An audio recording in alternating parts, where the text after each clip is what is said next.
어, 정말 말씀을 준비하면서 부족한 정의지만 말씀 자체가 능력이라는 생각을 했어요. 이 시간 하나님께서 말씀의 능력으로 여러분의 임해 주시고, 그래서 개인적인 회복과 영적 각성과 부흥의 역사가 있는 시간 되기를 주님의 이름으로 축복합니다.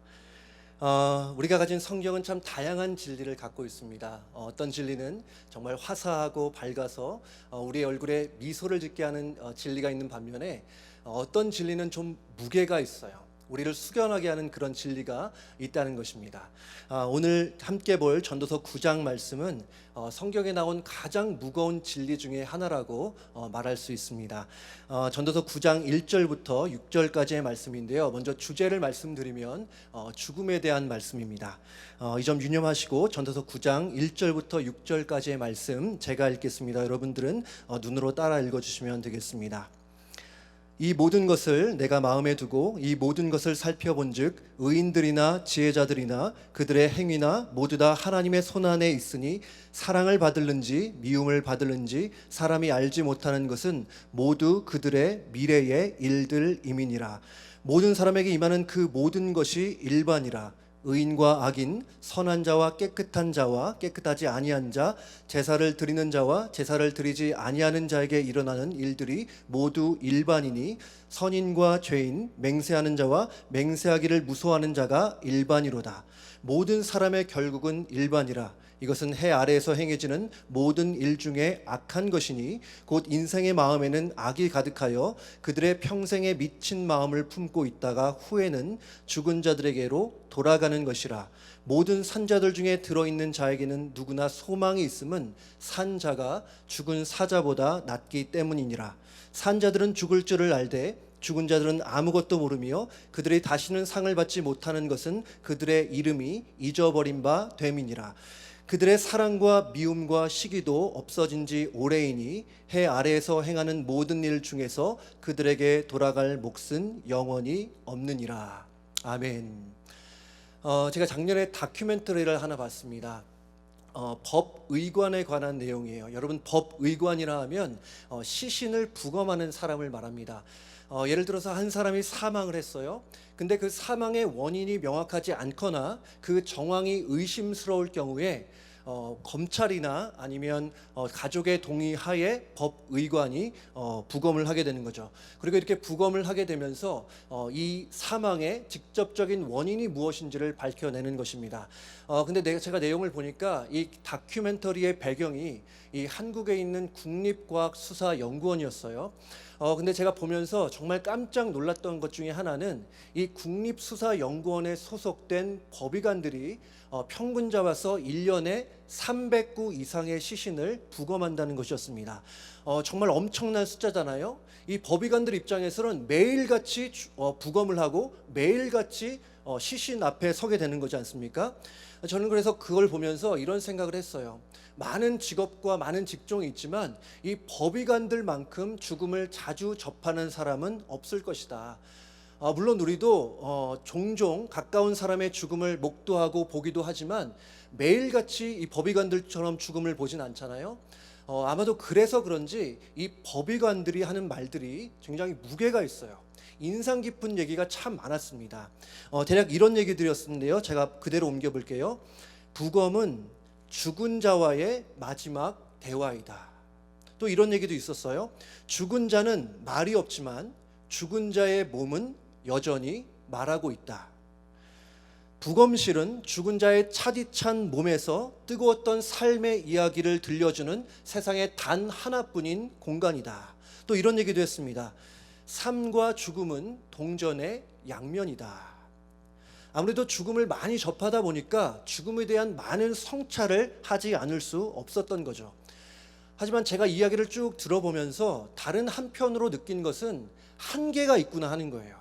이분들은 매일같이 죽음을 보면서 그래서 매일같이 죽음에 대해서 성찰은 하지만 여전히 모르는 것이 참 많다는 거예요. 각 죽음의 직접적인 원인 정도, 죽음까지의 과정 정도는 알 수 있지만 죽음 자체가 무엇인지, 죽음이 왜 시작되었는지, 죽음 후에 어떤 일들이 우리에게 벌어지는지에 대해서는 전혀 모른다는 거예요. 여러분, 오래전에 어떤 사람이 아인슈타인에게 질문을 했어요. 이런 질문이었습니다. 죽음이라는 것은 무엇입니까? 여러분 잘 아시듯이 아인슈타인 하면 정말 시대를 뛰어넘는 지성인 아닙니까? 그야말로 천재 중에 천재예요. 그래서 아마도 기대를 하면서 물었던 것 같아요. 죽음이라는 것은 무엇입니까? 여러분 아인슈타인의 답이 뭐였는지 아세요? 아인슈타인이 이렇게 말했어요. 죽음이란 모차르트의 아름다운 음악을 더 이상 듣지 못하는 것입니다. 여러분 표현은 참 멋있어요. 모차르트의 아름다운 음악을 더 이상 듣지 못하는 것이 죽음이라는 거예요. 표현은 멋지지만 우리가 분명히 알 수 있는 것은 무엇입니까? 이 시대를 압도하고 넘어서는 그 지성인조차도 죽음에 대해서 아무 말 할 수 없다는 거예요. 정말 그렇지 않습니까? 우리가 많은 정보를 갖고 있다 하더라도, 아무리 많은 지식을 갖고 있다 하더라도, 죽음을 매일같이 접하고 죽음에 대한 많은 생각을 하더라도 세상은 죽음에 대해서 정확히 알 수 없어요.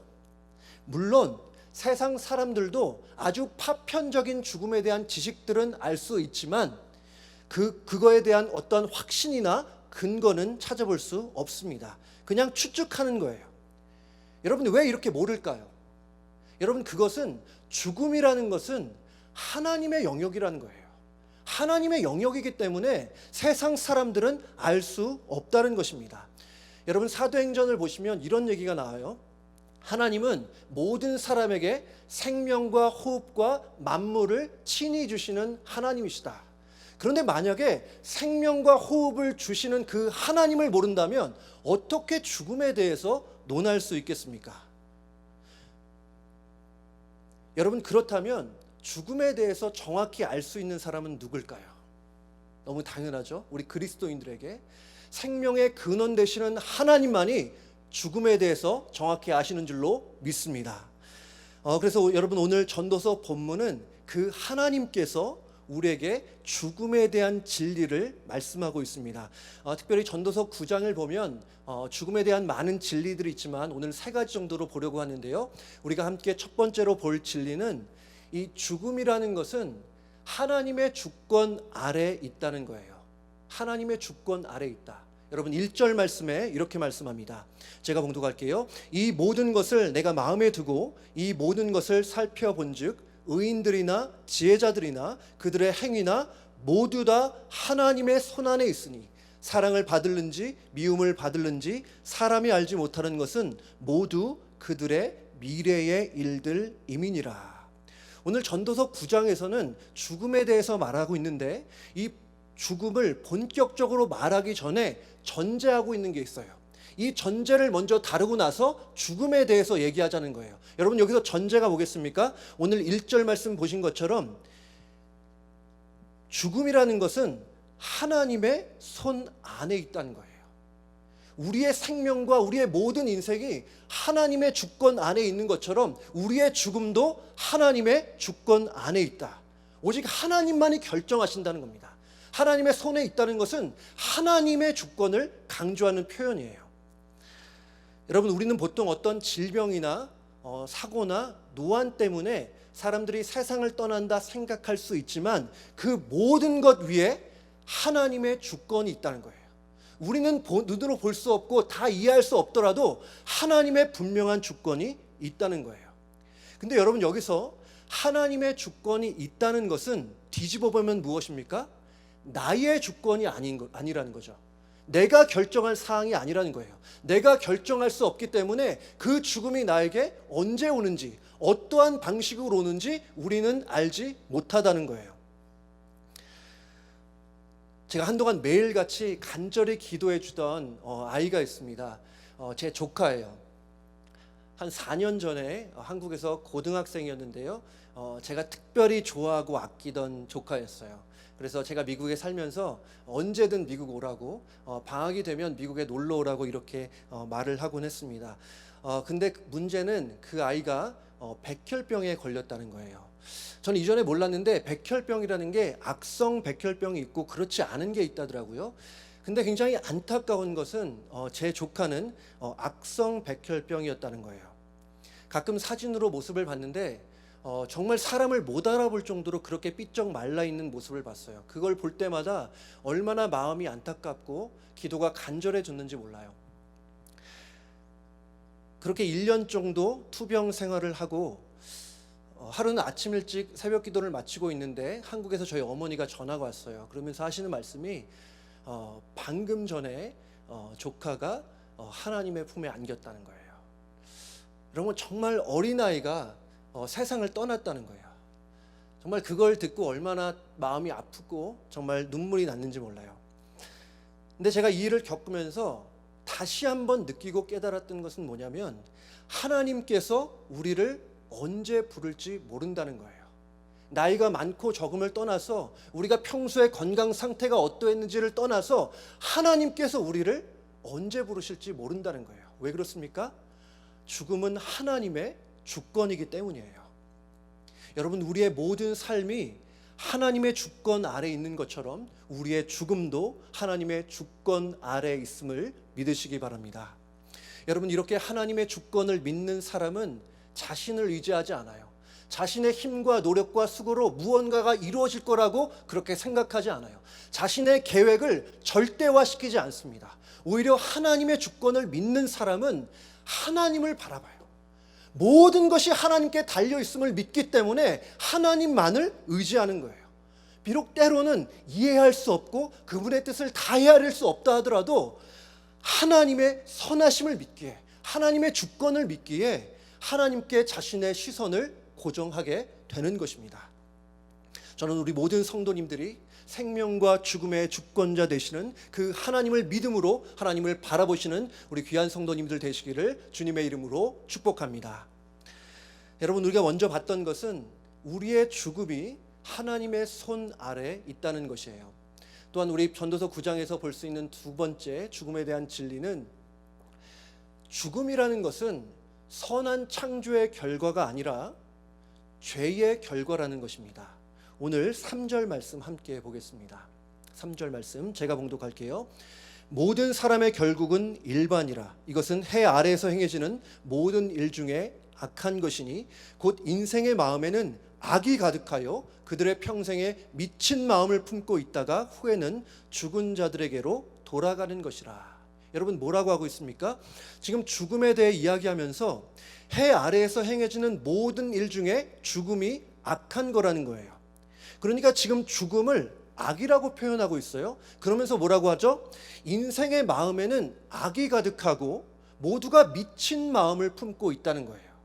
여러분, 좀 지나친 표현인 것 같지만 지금 전도서 기자가 하고자 하는 말은 뭐예요? 죄의 보편성을 말하고 있는 거예요. 우리가 잘 아는 사도 바울의 말을 빌리면 모든 사람이 죄인이라는 것을 어렴풋하게 보여주고 있는 거죠. 잠시 창세기 1장 말씀을 한번 생각해 보시겠습니까? 여러분, 창세기 1장에는 하나님의 천지 창조가 나오잖아요. 하나님께서 매일마다 창조를 하시면서, 그런데 반복해서 나오는 문구가 있어요. 여러분, 그것이 무엇이죠? 하나님이 보시기에 좋았더라. 하나님이 보시기에 좋았더라. 여러분, 근데 이 하나님이 보시기에 좋았더라 하는 이것 안에 죄가 있겠습니까? 악이 있겠습니까? 그렇지 않다는 거예요. 하나님이 보시기에 좋았던 것 안에는 죄도 없고 악도 없고 죽음도 없고 아픔도 없고 슬픔도 없고 고난도 없다는 거예요. 그러니까 죽음이라는 것은 하나님의 선한 창조의 결과가 아니라는 거예요. 그러면 죽음은 어떻게 시작됐습니까? 여러분 잘 아시는 대로 창세기 3장을 보시면 아담이 선악과를 따먹잖아요. 그 시점이 죽음이 시작된 시간이에요. 로마서 5장에 이런 말씀이 있어요. 한 사람으로 말미암아, 여기서 한 사람은 아담을 말합니다. 한 사람으로 말미암아 죄가 세상에 들어오고 죄로 말미암아 사망이 들어왔나니 이와 같이 모든 사람이 죄를 범하였으므로 사망이 모든 사람에게 이르렀느니라. 여러분, 뭐라고 말씀합니까? 우리의 조상 아담이 범죄했기 때문에 사망이 이 세상에 들어왔고, 그래서 그 결과로서 모든 사람이 죽음에 이르게 됐다는 거예요. 여러분, 그래서 우리는 여전히 죽음을 하나님의 주권 아래에 있다고 믿긴 하지만 죽음에 대해서 하나님 탓할 수 없다는 거예요. 하나님께 책임을 전가할 수 없다는 거죠. 하나님, 우리에게 왜 죽음이 있습니까? 왜 죽음이란 것이 있어서 우리를 그렇게 아프게 하고 우리를 그렇게 고통스럽게 만드냐고 하나님께 말씀드릴 수 없다는 거예요. 다시 한번 말씀드립니다. 죽음이라는 것은 하나님의 창조의 결과가 아니라 죄의 결과라는 말씀. 저는 그래서 우리 모두가 우리를 죽음에 이르게 한 죄, 우리를 고통과 아픔과 슬픔과 고난에 이르게 한 그 죄를 미워해야 된다고 생각해요. 우리 성도님들 모두가 그 죄를 미워하고 그 죄와 싸워서 승리하시기를 주님의 이름으로 축복합니다. 그리고 마지막으로 세 번째, 죽음에 대해서 알 수 있는 것은 이거예요. 사실 전도서 9장이 강조하는 부분이 바로 이 부분입니다. 모든 사람이 언젠가는 죽는다는 거예요. 누구나 한 번은 죽음을 맞는다는 것입니다. 2절과 3절 말씀 제가 읽겠습니다. 모든 사람에게 임하는 그 모든 것이 일반이라. 뭐죠? 지금 죽음에 대해서 말하는 겁니다. 의인과 악인, 선한 자와 깨끗한 자와 깨끗하지 아니한 자, 제사를 드리는 자와 제사를 드리지 아니하는 자에게 일어나는 일들이 모두 일반이니 선인과 죄인, 맹세하는 자와 맹세하기를 무서워하는 자가 일반이로다. 모든 사람의 결국은 일반이라. 이것은 해 아래에서 행해지는 모든 일 중에 악한 것이니 곧 인생의 마음에는 악이 가득하여 그들의 평생에 미친 마음을 품고 있다가 후에는 죽은 자들에게로 돌아가는 것이라. 여러분, 지금 본문을 보면 누가 나옵니까? 의인이 나오고 악인이 나와요. 깨끗한 자가 나오고 깨끗하지 않은 자가 나와요. 제사를 드리는 자가 나오고 또 제사를 드리지 않는 자도 나옵니다. 맹세를 하는 자도 나오고 맹세를 두려워하는 자도 나와요. 그러니까 지금 서로 완전히 대조되는 사람들이 있음을 말하고 있어요. 근데 왜 이렇게 말합니까?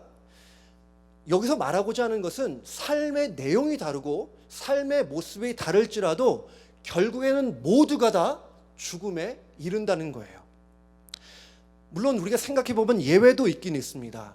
우리가 창세기에 보면 하나님과 300년 동안 동행했던 에녹 같은 경우에 죽음을 보지 않았을 것이라고 우리가 생각을 하고, 또 우리가 잘 아는 엘리야 선지자 있지 않습니까? 엘리야 선지자는 불병거를 타고 하늘로 올라갔잖아요. 죽음을 보지 않았어요.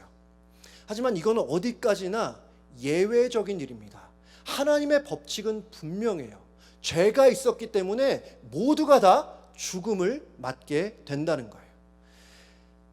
근데 생각해보면 이 부분에 대해서 우리 중에 동의하지 못하실 분은 없어요. 교회에 다니지 않더라도, 신앙이 없더라도 모든 사람이 죽는다는 이 사실에 대해서 부인하거나 그렇지 않다고 말할 사람은 전혀 없습니다. 하지만 우리가 전도서 9장에서 알아야 될 것은 모든 사람이 죽는다는 그 추상적인 개념을 인식하는 것이 전부가 아니라는 거예요. 여러분, 그것이 다가 아닙니다. 그것이 다가 아니라 전도서 9장에서 우리가 또 알아야 할 것은 그 죽음이 모든 사람에게 미칠 뿐 아니라 나에게도 미친다는 사실이에요. 나도 언젠가는 죽어야 한다는 거예요. 여러분, 하지만 생각을 해보면 모든 사람이 죽는다는 것은 대부분 인정하지만 그 죽음이 내게 온다는 것을 인식하며 사는 사람이 얼마나 될까요? 어쩌면 더 많은 사람들이 이 세상에서 영원히 살 것처럼 그렇게 하루하루를 사는 사람들이 더 많지 않겠습니까? 제가 알기로는 많은 사람들이 죽음을 잊고 살아가고 있어요. 제가 오래전에 한 10년이 더 된 것 같아요. 한 번은 한국에서 택시를 탈 일이 있었어요. 근데 택시를 타고 이제 택시 기사님에게 전도를 하려고 이런저런 대화를 했어요. 근데 쭉 대화를 하다 보니까 대화의 내용이 죽음에까지 이르렀어요. 그러니까 죽음에 대한 대화를 나눈 거죠. 제가 그 기사님에게 이렇게 얘기했어요. 선생님은 죽음에 대해서 어떻게 생각하십니까? 제 아버지는, 물론 친구의 전도가 있었지만 제 아버지는 죽음에 대한 두려움 때문에 청년 시절에 처음 교회를 나가기 시작했어요. 선생님은 죽음에 대해서 어떻게 생각하시나요? 그러자 그 택시 기사님이 이런 얘기를 했어요. 제 나이 50이 다 됐지만 이제까지 그렇게 아파 본 적이 없어서 죽음에 대해서 진지하게 생각해 본 적은 없습니다. 사실 제 머릿속에는 요즘 온통 낚시 생각뿐입니다. 많은 사람들이 죽음을 잊고 살고 있어요. 하지만 오늘 전도서 기자가 여러분에게 말씀하고 있습니다. 죽음을 잊지 마시기 바랍니다. 우리는 유한한 존재입니다. 우리는 언젠가 이 세상을 떠날 날이 있다는 거예요. 어떤 작가가 스웨덴에 방문을 했어요. 스웨덴에 있는 공동묘지를 방문을 했는데 그 묘지를 쭉 돌다 보니까 그 공동묘지 안에 작은 채플이 있었다고 해요. 제가 작가의 말을 그대로 한번 옮겨보겠습니다. 작디 작은 채플이었다. 땅속에 묻히기 전에 다시 한번 이별하는 그 처소의 입구에 알 수 없는 짧은 스웨덴어 문장이 동판에 새겨져 붙어 있었다. 통역을 불러 물었다. 오늘은 나, 내일은 너. 통역의 입에서 간단히 이 말이 떨어졌다. 눈물이 왈칵 솟구쳤다. 죽은 자가 우리에게 전하는 그 통절한 메시지가 어두운 내 눈을 찔렀던 것이다. 여러분, 이미 죽은 자가 우리에게 말한다는 거죠. 오늘은 나, 내일은 너. 이미 죽은 자의 죽음이 분명했던 것처럼 우리의 죽음도 분명하다는 의미입니다. 여러분, 그러면 여기서 잠깐 한번 생각을 했으면 좋겠어요. 보통 죽음이라는 것은 정말 불편한 주제인데, 모든 사람이 꺼려할 만한 주제인데 왜 하나님께서는 이 성경에 죽음에 대한 주제를, 죽음에 대한 진리를 담아 놓으셨을까요?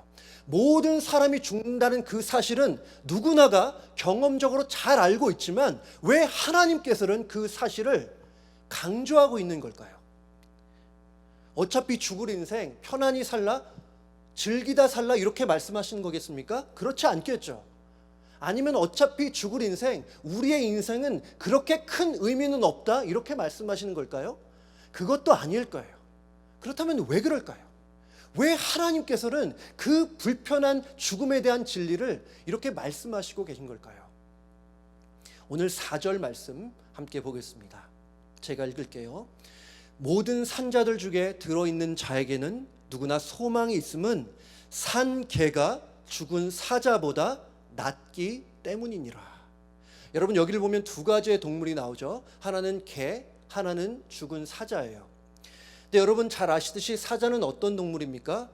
사자는 용맹한 동물이에요. 힘의 상징이죠. 세계 많은 곳에서 동물의 왕 하면 사자라고 말할 정도잖아요. 근데 반면에 개는 어떻습니까? 물론 우리에게야 개는 가족과 같이 소중한 존재예요. 우리의 인생과 함께하는 그 동반자와 같은 아주 소중한 존재예요. 하지만 우리가 잘 알듯이 예전에는 그렇지 않았습니다. 예전에는 개는 수치의 대상이었어요. 멸시의 대상이었습니다. 그러니까 지금 사자의 가치는 개의 가치와는 비교조차 할 수 없다는 거예요. 그럼에도 불구하고 오늘 4절 말씀은 살아있는 개가 죽은 사자보다 낫다고 말씀하고 있어요. 무엇을 말하고 있습니까? 동물의 왕인 사자조차, 그렇게 가치 있는 사자조차도 죽으면, 생명을 잃으면 개보다 낫지 않다는 거예요. 개보다 못하다는 거예요. 여러분, 이거를 한번 뒤집어 보면 어떤 의미겠습니까? 그만큼 생명이 소중하다는 거예요. 우리 각자에게 부여되고 있는 이 생명이 얼마나 중요하고 있는지를 간접적으로 강조하고 있는 거예요.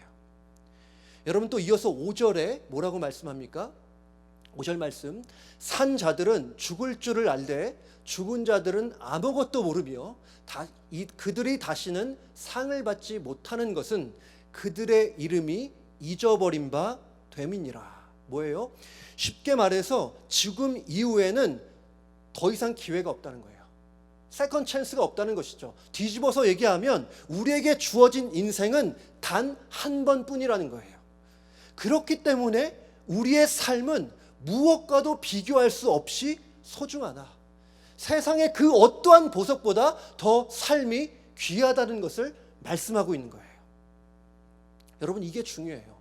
전도서 9장에서 죽음의 문제를 꺼낸 것은 죽음에만 몰두하라는 것이 아니에요. 여러분, 매일같이 죽음에 몰두하면 노이로제 걸리는 거 아니겠습니까? 그렇지 않아요. 오늘 전도서에서 죽음의 문제를 꺼낸 것은 죽음을 통해서 아주 역설적이게도 삶의 소중함, 생명의 소중함을 깨달아 알라는 거예요. 죽으면 두 번 다시 기회가 없기 때문에 소중한 하루하루를 잘 살아내라는 것입니다. 소중한 하루를 잘 살아내라. 그래서 오늘 설교 제목이 삶과 죽음이 아니라 죽음과 삶이에요. 물론 시간 순으로 하면 삶이 먼저고 나중이 죽음이 맞지만 죽음을 인식해야만이 삶의 소중한 가치를 깨달을 수 있기 때문에 이렇게 정했어요. 죽음과 삶. 여러분, 그렇다면 이 소중한 삶을 우리는 어떻게 살아내야 할까요? 이렇게 보석보다 귀한 삶을 우리는 어떻게 살아내야 할까요? 답은 잘 사는 거죠. 쉽게 말해서 잘 사는 거예요. 보석을 땅바닥에 버릴 수는 없는 거지 않습니까? 잘 살아야 돼요. 그렇다면 잘 사는 것은 뭐예요? 잘 사는 건 뭘까요? 여러분, 세상 사람들은 사람마다 잘 사는 것이 무엇인지에 대한 기준이 다 달라요. 어떤 사람들은 경제적 안정이 있는 것을 잘 사는 것이라고 생각하지만 또 어떤 사람들은 몸이 약하지 않고 건강하게 사는 것을 잘 사는 사람이라고 생각해요. 또 어떤 사람들은 건강해야지, 또 어떤 사람들은 다른 사람과의 관계를 잘 맺어야지, 가족이 화평해야지, 화목해야지 잘 산다고 생각하기도 해요. 또 어떤 사람들은 아무런 고난 없이 그냥 편안하게 사는 삶을 잘 사는 삶이라고 생각할 수 있습니다. 하지만 하나님 보시기에는 어떻을까요? 세상 사람들은 잘 사는 것에 대한 기준이 다 다른데 우리 하나님께서는, 우리에게 생명을 주시고 삶을 주신 하나님께서는 어떻게 생각하실까요? 정말 하나님께서 인정하실 만한 삶은 무엇일까요? 여러분, 그 답이 전도서 12장에 있는데 이 전도서 12장의 이 말씀은 전도서의 결론이라고 할 수 있어요. 전도서 12장 13절 14절 말씀입니다. 가정에서도 시간 함께 봉독하겠습니다. 시작. 일의 결국을 다 들었으니 하나님을 경외하고 그의 명령들을 지킬지어다. 이것이 모든 사람의 본분이니라. 하나님은 모든 행위와 모든 은밀한 일을 선악간에 심판하시리라. 제가 한 번 더 봉독할게요. 일의 결국을 다 들었으니 하나님을 경외하고 그의 명령들을 지킬지어다. 이것이 모든 사람의 본분이니라. 하나님은 모든 행위와 모든 은밀한 일을 선악간에 심판하시리라. 여러분, 그렇다면 잘 사는 것은 무엇일까요? 잘 사는 것. 오늘 말씀에 비춰보면 잘 사는 것은 죽음 이후에 하나님의 심판이 있음을 알고 하나님께서 우리의 삶을 결산하실 날이 있음을 알고 하루하루 하나님을 경외하고 하나님의 말씀을 따라 살아가는 것이다. 그게 진정으로 잘 사는 삶이라는 거예요. 여러분, 세상 사람들은 죽으면 끝이라 생각하기도 해요. 하지만 그렇지 않습니다. 죽음 이후에 우리는 모두가 다 예외 없이 하나님 앞에 서게 될 거예요. 그리고 그 하나님 앞에 서게 될 때에 하나님이 잘 살았다 인정하시면 세상 사람들이 못 살았다 하는 삶을 살았더라도 잘 살아낸 거예요. 여러분, 그리고 잘 살아내는 것은 무엇입니까?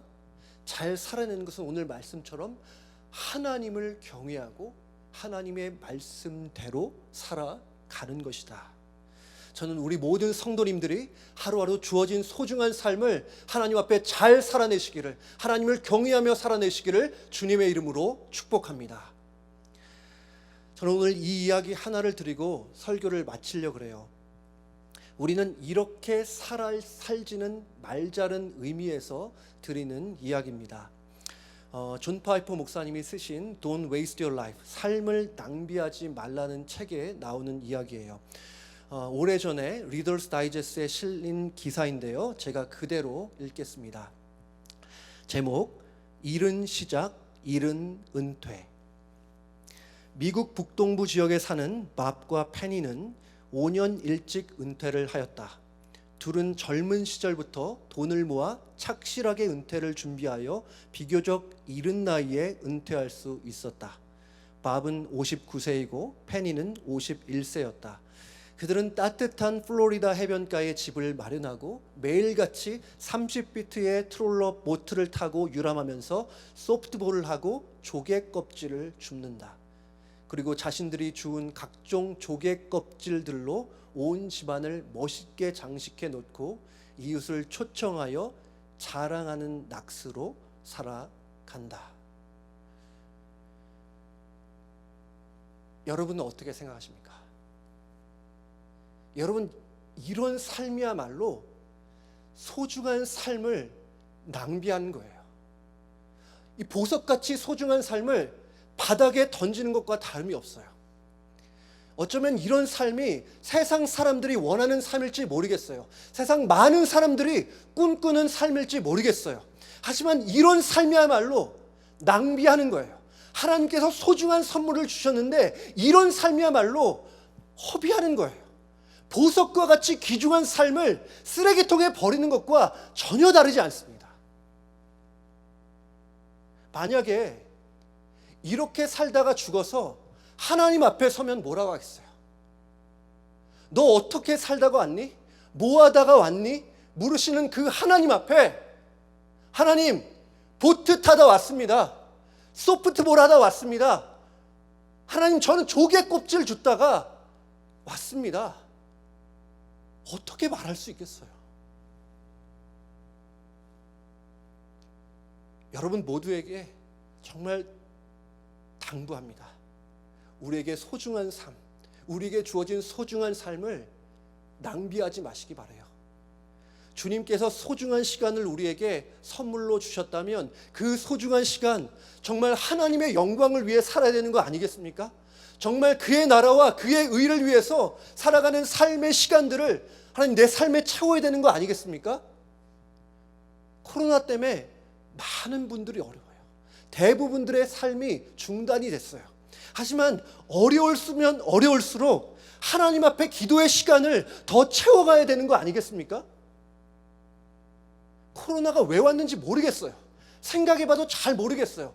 여러 가지 책들을 봐도 잘 모르겠어요. 하나님의 뜻이 과연 무엇일까? 여러분 모른다면 모르기 때문에 말씀 앞에 나아가는 시간을 더 가져야 되는 거 아니겠습니까? 하나님께서 우리를 은혜로 구원해 주셨어요. 근데 우리를 바로 천국으로 데려가지 않으시고 우리를 아직 남겨두신 이유는 아직 예수님을 모르는 사람이 많기 때문 아니겠어요? 그렇다면 우리의 이 소중한 시간 영혼 구원에 힘써야 되는 거 아니겠습니까?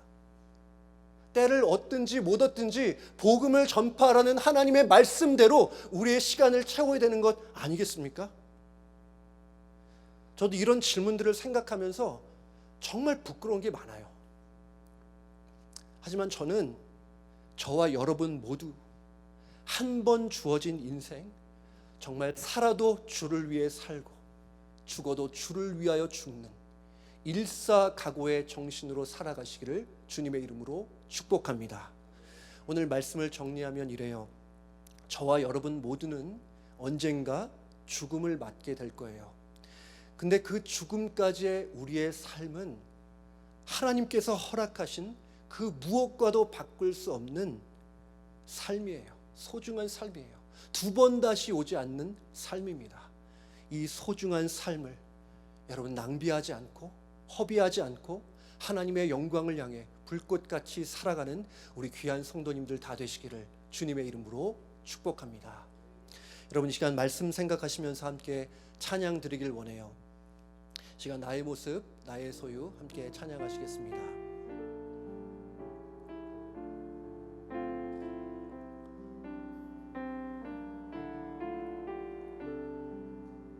조금만 더 빠르게 해주시겠어요?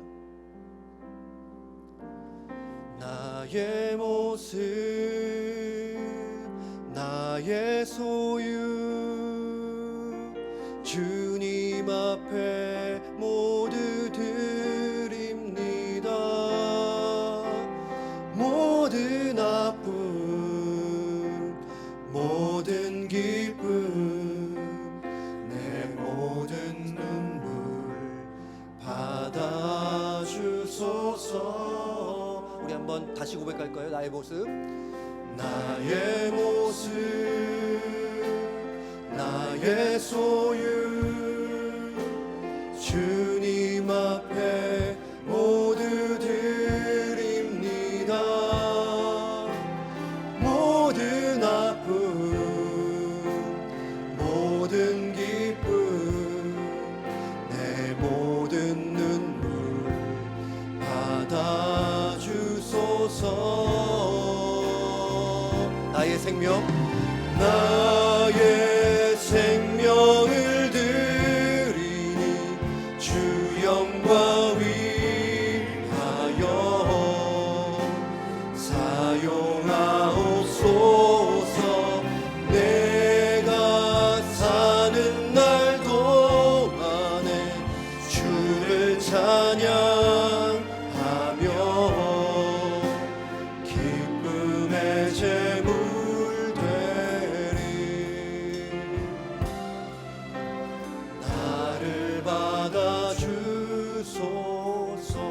다시 한번 고백하겠습니다.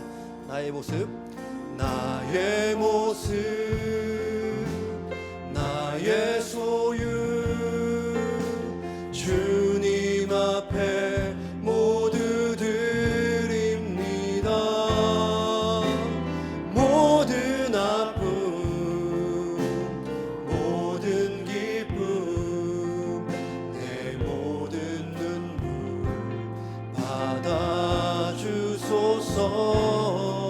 어제 일과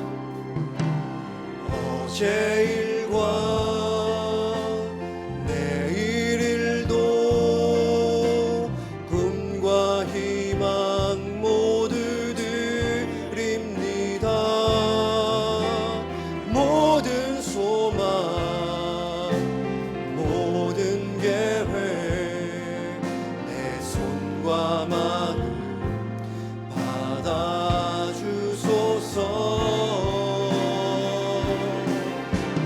나의 생명을 드리니 주 영광 위하여 사용하옵소서. 내가 사는 날 동안에 주를 찬양하며 기쁨의 제물 되리. 나를 받아주소서. 이 시간 함께 기도할 텐데요, 이 시간 함께 말씀을 생각하시면서 회개함으로 하나님 앞에 나아갔으면 좋겠어요. 이 시간 잠잠히 여러분의 삶을 돌아보시기 바랍니다. 내가 이 소중한 삶 앞에 어떻게 살아가고 있는지, 하나님 앞에 어떻게 지금 살아가고 있는지, 혹시 나는 나태함과 게으름으로 이 소중한 시간을 낭비하고 있는 것은 아닌지 함께 돌아보며 우리의 회개의 마음을 하나님 앞에 올려드리겠습니다. 함께 기도하기를 원합니다. 거룩하신 아버지 하나님, 정말 주님께서 우리에게 주신 생명, 우리에게 주신 이 소중한 생명, 하나님 이렇게 소중한 생명을 우리에게 주셨음에도 하나님 단 한 번 우리에게 이 생명을 허락하셨음에도 불구하고 하나님 우리는 우리의 이 소중한 시간을 얼마나 낭비하고 얼마나 허비하고 있는지 모릅니다. 하나님 정말 하나님 말씀대로 거룩하게 살아가야 되는데 하나님 어떻게 정말 우리가 거짓되고 음란하며 정말 하나님 앞에 수많은 죄를 범하고 있는 하나님 저희를 하나님 용서해 주시기 원해요. 하나님 이 시간 죽음을 다시 한번 우리가 생각할 수 있도록 도와주시옵소서. 모든 사람이 죽는다는 그 사실뿐만 아니라 나에게도 언젠가 이 세상을 떠날 날이 있음을 하나님 다시 한번 생각하게 하여 주시고, 그래서 지금 오늘의 하루하루가, 한 시 한 시가 얼마나 우리에게 중요한 시간이요, 얼마나 우리에게 소중한 시간인 것을 다시 한번 깨달을 수 있는 그런 마음을 하나님 우리에게 허락하여 주시기를 원해요. 하나님 우리를 불쌍히 여겨주시기 원합니다. 하나님, 그리스도의 보혈로 우리를 덮어주시옵소서. 그리스도의 십자가 사랑으로 하나님 우리를 긍휼히 여겨주시기 원해요. 하나님, 정말 우리의 삶을 다시 한번 생각함으로 살든지 죽든지 내 안에 예수 그리스도가 나타나는 그러한 인생 되게 하여 주시고, 먹든지 마시든지 무엇을 하든지 하나님의 영광을 위해 살아가는 하나님 저 될 수 있도록 하나님 도와주시기 원합니다. 정말 나에게 주어진 이 삶이 거르고 채워가게 하시고, 말씀으로 채워가게 하시고, 기도로 채워가게 하시고, 예배로 채워가게 하시고, 정말 하나님의 사명을 이루는 전도와 선교의 사명을 이루어가는 시간들로 채워갈 수 있는 저희 될 수 있도록 하나님 그렇게 저희를 변화시키기를 원합니다. 하나님, 이 시간 회개의 마음을 주님 앞에 올려드리오니 회개에 합당한 열매를 맺어가게 하여 주시옵소서. 삶의 변화를 얻게 하여 주시옵소서. 하나님, 다시 한번 우리의 삶을 돌아보고 우리의 인생을 성찰하여 정말 내게 주어진 이 인생 하나님 잘 믿고 정말 그 믿음으로 하나님을 경외함으로 그 말씀으로 나의 삶을 채워가고 말씀의 그릇에 오롯이 하나님의 진리를 담아가는 저희 될 수 있도록 하나님 도와주시기를 원합니다. 하나님 도와주시옵소서. 여러분, 이 시간 다시 한번 기도하기를 원하는데요, 이 시간은 우리 에브리데이 교회를 위해서 기도했으면 좋겠습니다. 많은 사람들이 얘기한 것처럼 많은 교회가, 이 땅의 많은 교회가 영적으로 잠자고 있다 그러잖아요. 이 시대를 향해서 점점 어두워진다고 얘기하잖아요. 하나님, 우리 에브리데이 교회 가운데 성령과 말씀으로 충만하게 임하여 주셔서 하나님, 우리 교회가 우리에게 주어진 이 시대의 사명을 잘 감당해가는 그런 교회 되게 하여 주시옵소서.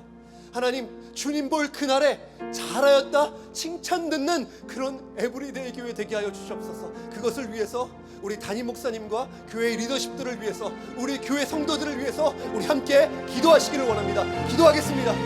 거룩하신 아버지 하나님, 모든 것이 중단돼 버리고 하나님, 그래서 예배 현장 예배가 중단되고 있는 이 시기에 하나님, 점점 더 영적으로 어두워지는 것은 아닌지, 하나님 우리의 마음속에 정말 주님을 향한 뜨거움이 사라져가는 것은 아닌지, 주님을 향한 첫사랑을 잊어가는 것은 아닌지, 하나님 이 땅의 교회를 불쌍히 여겨주시기를 원해요. 하나님, 이 땅의 교회를 불쌍히 여겨주시고, 특별히 하나님 우리 에브리데이 교회, 하나님 20년 전에 이 땅에 세우셨는데 하나님 에브리데이 교회를 세우신 그 목적과 이유대로 하나님의 뜻을 잘 이루어가는 그런 교회 될 수 있도록 도와주시기 원합니다. 하나님이 코로나로 멈춰있는 시간에도 하나님 기도하게 하여 주시옵소서. 현장에서 예배드리지 못하더라도 온라인으로 마음 다해 뜻 다해 정성 다해 하나님을 예배하는 우리 에브리데이 교회 성도들 될 수 있도록 하나님 도와주시옵소서. 하나님 그렇게 도와주시옵소서. 하나님 우리를 변화시켜 주시기를 원해요. 정말 하나님 기뻐하시는, 하나님 모든 인생을, 모든 교회를 결산하시는 그날에 잘하였다 칭찬 듣고 인정받는 그런 교회 될 수 있도록 하나님 우리를 계속해서 변화시켜 주시고 계속해서 변화의 은혜를 허락하여 주시기를 원합니다. 하나님, 특별히 담임 목사님 함께하여 주셔서 정말 우리 목사님 피곤하고 지치지 않게 하여 주시고 하나님 목약을 잘 감당하게 하여 주시고 정말 목자의 마음으로 말씀을 전하실 때에 능력과 성령과 큰 확신으로 하나님 말씀 전하실 수 있도록 도와주시기 원하고, 하나님 모든 성도님들 말씀 앞에 아멘으로 화답하게 하여 주시옵소서. 말씀이 삶이 되게 하여 주시기를 원합니다. 이 어려운 시기에 더욱더 하나님 앞에 엎드려 기도하는, 은밀한 중에 기도 오시는 하나님 앞에 골방에 들어가 기도하기를 힘쓰는, 말씀을 볼 때마다 성령께서 조명하여 주셔서 우리를 향한, 이 시대를 향한, 교회를 향한 하나님의 마음과 심정을 하나님 우리가 누리고 다시 한번 주님 영광 향해 불꽃같이 살아가는 저희 될 수 있도록 하나님 도와주시기 원합니다. 삶을 낭비하지 않는 교회, 하나님 그런 교회 될 수 있도록 하나님 도와주시옵소서. 하나님 그런 교회 되게 하여 주시옵소서. 정말 세상 사람들이 칭찬할 만한 교회, 정말 그렇게 되게 하여 주시옵소서. 거룩하신 아버지 하나님, 죽음이라는 그 두려운 진리 앞에 우리의 삶이 얼마나 소중한지를 다시 한번 배웠습니다. 하나님, 우리의 삶이 다시 한번 말씀으로 정돈되게 하여 주시고, 버려지고 낭비되고 허비되는 그 시간이 아니라 하나님의 영광을 위한 삶으로, 하나님의 나라와 하나님의 의를 위한 삶으로 우리의 시간을 채워가게 하여 주시옵소서. 특별히 우리 에브리데이 교회를 위해 기도합니다. 하나님 우리를 불쌍히 여겨주시고, 우리 성도님들 멀리서 영상으로 예배 드리지만 예배를 향한 열정이 다시 한번 불타오르게 하여 주시고, 하나님을 향한 첫사랑의 마음이 이 어려움 속에 다시 한번 회복되는 은혜를 허락하여 주시옵소서. 그렇게 우리 교회 하나님께서 인정하시는, 칭찬하시는 그런 교회 되게 하여 주시옵소서. 교회가 교회 되게 하여 주시고, 이 땅에 소망 없다 말하지만 우리 에브리데이 교회가 이 땅의 많은 교회들이 이 세상의 빛과 소금의 사명을 잘 감당할 수 있도록 은혜 위에 은혜를 베풀어 주시옵소서. 거룩하신 예수님의 이름으로 기도드립니다. 아멘. 우리 하나님이시여 다시 한번 찬양하겠습니다.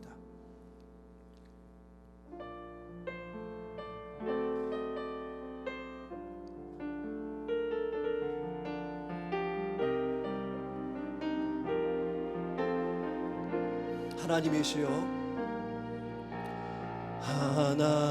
하나님이시여, 하나님이시여, 주는 나의 하나님이시로다. 나의 몸과 마음 주를 갈망하며 이제 내가 주께 고백하는 말, 여호와는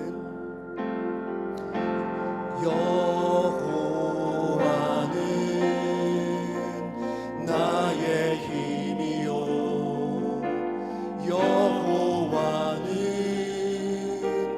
나의 구원이시니 내가 누구를 두려워하리요. 여호와는 생명의 피난처시니 주의 인자가 생명보다 나으므로 내 입술이 여호와를 찬양하리. 내 평생에 주를 찬양하며 주의 이름으로 내 손 들리라. 우리 한 번 더 고백하겠습니다.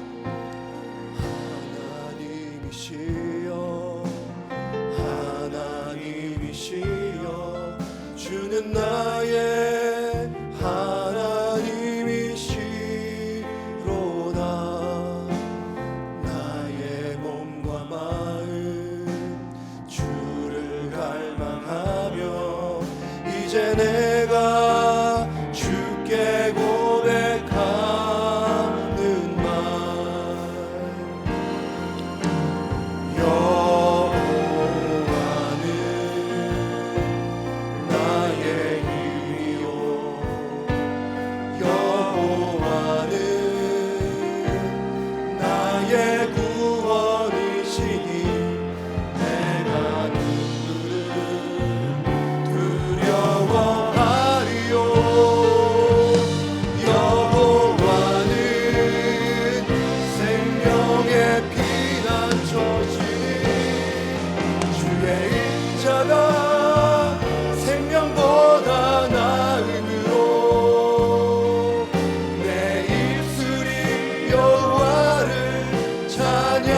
찬양하리. 내 평생에 주를 찬양하며 주의 이름으로 내 손 들리라. 주의 인자가 생명보다 나음으로, 주의 인자가 생명보다 나음으로 내 입술이 여호와를 찬양하리.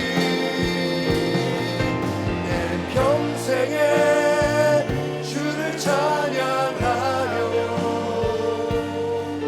주의 이름으로 내 손 들리라. 교회를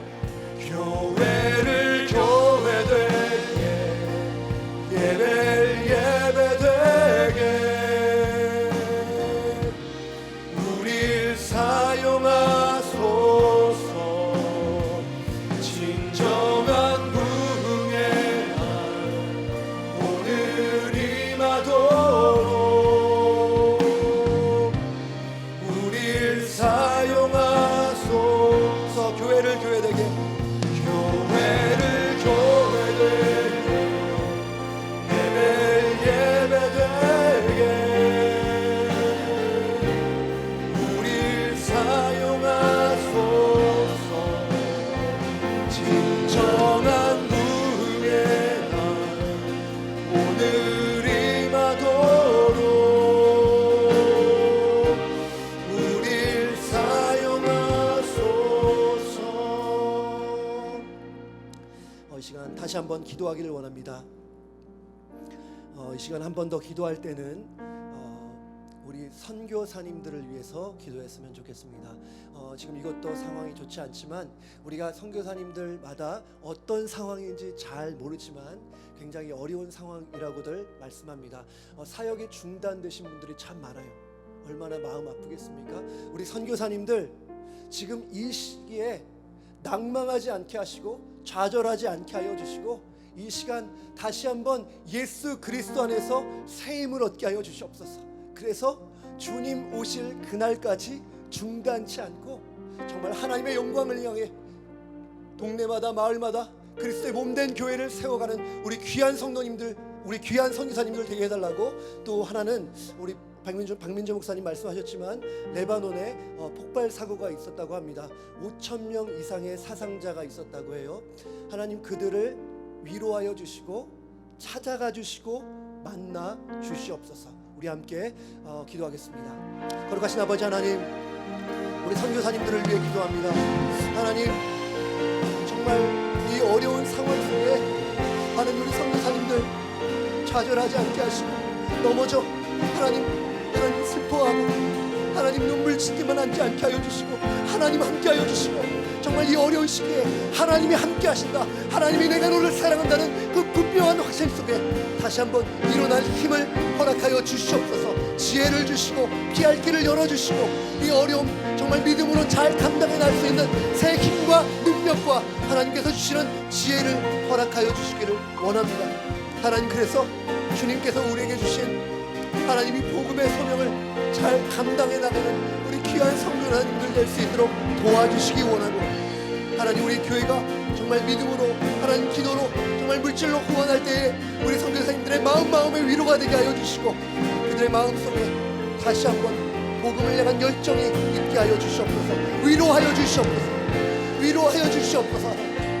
불쌍히 여겨 주시옵소서. 하나님의 자비와 사랑을 두 눈으로 목도하는 하나님 많은 신앙의 체험들을 다시 한번 함으로 정말 이 어려운 시기 믿음으로 잘 극복해 나가는 우리 선교사님 되기를 원하고, 하나님 또한 우리 레바논에 큰 사고가 있었다고 합니다. 하나님 5,000명 이상의 사상자가 났는데 하나님 그들을 불쌍히 여겨주셔서 하나님 이 일을 통해 하나님의 위로를 경험케 하여 주시옵소서. 믿는 자들을 보내주셔서 하나님의 위로, 하나님의 사랑이 무엇인지 하나님 경험할 수 있는 시간, 하나님 선을 악으로 모든 것이 합력하여 선을 이루게 하시는 하나님의 역사를 볼 수 있도록 하나님 인도하여 주시기를 원합니다. 하나님 그렇게 그 땅에 있는 영혼들을 불쌍히 여겨주시옵소서. 집을 잃고 하나님 가족을 잃고 정말 많은 사람들을 떠나보낸 실종된 하나님 그 사람들을 하나님 하나님 마음교회 이 시간 하나님 고난을 통해 찾아와 주시옵소서. 고난을 통해 하나님의 음성을 듣는 우리 귀한 영혼들 될 수 있도록 도와주시기 원합니다. 추수할 것은 많되 일꾼을 적다 하셨습니다. 하나님 추수한 일꾼들을 도와주시옵소서. 여러분 마지막으로 한 번 더 기도할 때 이 시간에는 우리 계속 기도하고 있지만 우리 다음 세대 우리 자녀들을 위해서 기도하면 좋겠습니다. 자녀를 둔 우리 부모님들 잘 아시겠지만 온라인으로 영상으로 예배하는 것이 그렇게 쉽지만은 않잖아요. 이 어려운 시간이지만 우리 아이들 훗날 이 어려움을 통해서 빛나는 믿음의 사람들로 세워질 수 있게 해달라고. 하나님이 이 어려운 시간이 있지만 이 어려운 시간을 믿음으로 잘 통과해서 이 시대와 역사 앞에 하나님 앞에 귀하게 쓰임받는 이 어두운 세상에 빛이 되고 이 세상의 소금의 역할을 잘 감당해 나가는 우리 아이들 되게 해달라고. 또 우리 교육부 사역자들 하나님 말씀 잘 전함을 통해서 우리 아이들의 마음에 말씀의 씨앗이 잘 심겨지게 해달라고 우리 함께 기도하기 원합니다. 기도하겠습니다. 거룩하신 아버지 하나님, 이 시간 마지막으로 우리 함께 우리 자녀들을 위해 기도합니다. 하나님 온라인으로 예배하는 게 너무나 어렵습니다. 언제 다시 모일지 모르지, 언제 아이들이 교회에 나서 마음껏 하나님의 영광을 찬양하고 마음껏 예배할 수 있는지 마음껏 교제할 수 있는지 모르지만 하나님 이 어려운 시간을 통과해서 우리 아이들 정말 믿음으로 빛나는 아이들로 세워주시기 원하고 이 어두운 터널을 하나님의 사랑으로 잘 통과함으로 말미암아 이 아이들 정말 한 명 한 명 믿음 잃지 않게 하여 주시고 말씀의 사람 되게 하여 주시고 기도의 사람 되게 하여 주시고 특별히 우리 교육부 교육자들 하나님 정말 지혜를 주시고 말씀의 지혜를 주시고 성령의 나타남과 능력으로 말씀 전할 때에 비록 영상으로나마 말씀 전할 때에 우리 아이들의 가슴에 하나님의 말씀이 새겨지는 우리 아이들의 정말 생각에 주님의 말씀이 정말 모든 혈관에 모든 피에 하나님의 진리가 가득 채워질 수 있도록 하나님 그렇게 그런 놀라운 역사를 일으켜 주시옵소서. 하나님 그렇게 일하여 주시기 원합니다. 우리 아이들 우리 자녀들 불쌍히 여겨주시기 원하고 하나님 이 아이들의 삶 속에 주님의 살아계심을 나타내 보여주시옵소서. 문 밖에 서서 들려주시는 주님의 음성을 듣고 마음 활짝 열어 주님을 나의 구주로 영접하므로 또한 매일같이 주님과 친밀한 교제, 모세가 친구와 이야기한 같이 하나님과 대면했던 것처럼 하나님과 친밀한 교제를 누리는 우리 아이들 될 수 있도록 은혜 베풀어 주시옵소서. 주님, 우리 아이들을 주님의 이름으로 축복합니다. 우리 아이들 복에 복을 더하여 주시옵소서. 존귀하신 아버지 하나님, 오늘 모두가 꺼려할 만한 모두에게 불편한 죽음에 대한 진리의 말씀을 나눴습니다. 하나님 오늘 말씀처럼 죽음을 통해서 우리에게 주어진 인생의 시간이 얼마나 소중한지 다시 한번 깨닫고 삶을 낭비하지 않고 허비하지 않고 영원하신 하나님의 나라와 의를 위해 불꽃같이 살아가는 저희 되게 하여 주시옵소서. 이제는 우리 주 예수 그리스도의 은혜와 하나님의 사랑하심과 성령님의 교통하심이 죽음을 통해 삶의 가치를 깨닫고 하나님을 경외하며 말씀 따라 살기로 결단하는 우리 모든 성도님들 머리 위에 이제와 영원토록 함께 있을지어다.